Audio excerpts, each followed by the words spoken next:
Pelatihan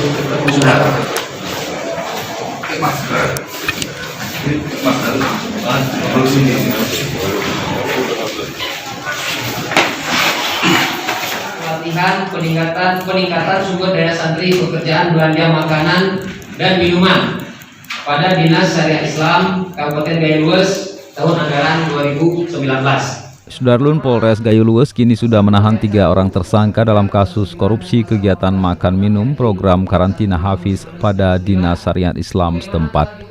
Ketiga tersangka yaitu LH selaku rekanan, dalam hal ini pihak ketiga penyedia Wisma Pondok Indah. Selanjutnya SH alias Apu selaku PPTK dan tersangka HS selaku kuasa pengguna anggaran.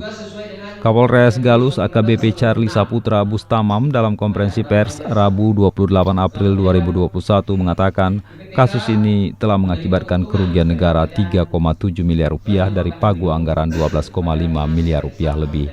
Tersangka diamankan setelah penyidik melakukan pemeriksaan dan memintai keterangan dari 20 orang saksi mulai dari santri, pimpinan pondok pesantren hingga pihak penyedia tempat acara. 9.069.805.000 yang bersumber dari dana Apbidika Doka 2019. Fakta yang dapat selaku kepala dinas yang juga selaku pengguna anggaran yang merangkap selaku PPK atau pejabat pembuat komitmen tidak memahami tugas pokok sebagaimana diatur dalam Perpres nomor 16 tahun 2018.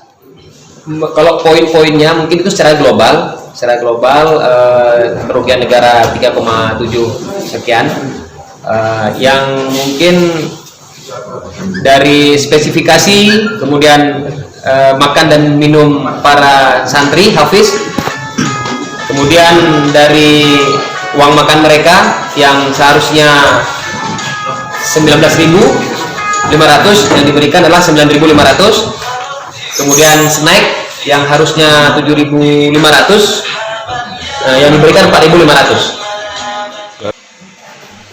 Dari Blangkejeren, Rasidan, Serambion TV.